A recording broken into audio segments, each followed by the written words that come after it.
Pay yourself first. You've heard it 100 times. Every finance guru, every book, every YouTube video says it like it's the secret that changes everything who tries it. Here's what nobody tells you. Most people who follow this advice are still broke 5 years later. Not because the advice is wrong, because it's incomplete.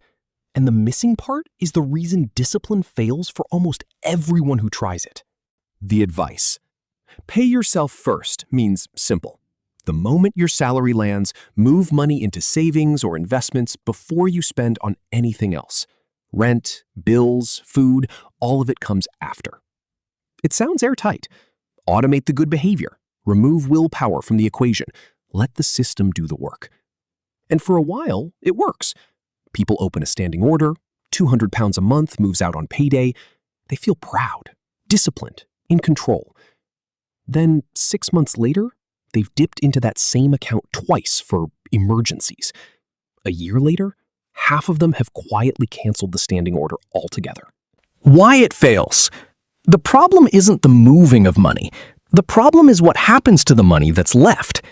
Pay yourself first treats your spending money as fixed and your savings as the variable. Take savings off the top, then live on whatever remains. But nobody ever adjusts what remains actually needs to cover. So the same person paying themselves first is often still spending without a plan for the rest. No budget for the leftover 80%, no visibility into where it goes. The habit that was supposed to build wealth becomes a single automated transfer surrounded by chaos. It's discipline in one corner of your finances and none anywhere else. And undisciplined spending always finds a way to eat disciplined saving through a temporary withdrawal, a lifestyle creep nobody notices, or simply canceling the standing order the month things get tight. The part nobody mentions, here's what actually separates people who build wealth from people who just automate a transfer and hope. They don't just protect the money going in, they control the money going out. That means 3 things pay yourself first alone never addresses. First, a real number for fixed costs, not a guess, an actual figure for rent, bills, and essentials, checked against what's coming in.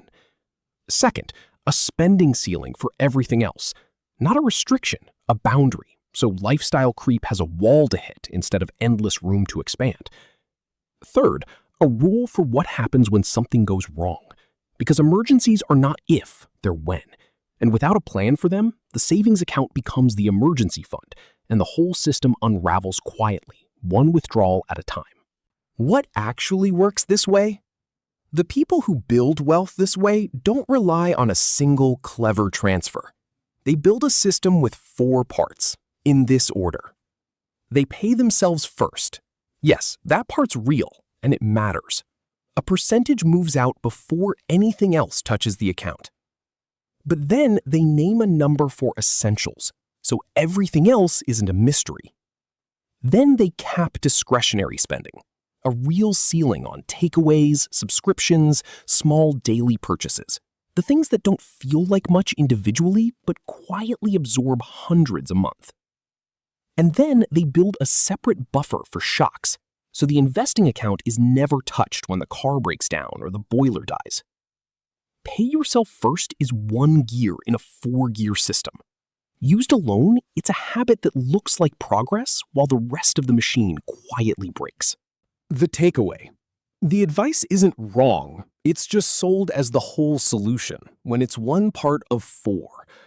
Automate the saving, but also name your essentials, cap your discretionary spending, and build the buffer that keeps emergencies from raiding your future. Do all 4?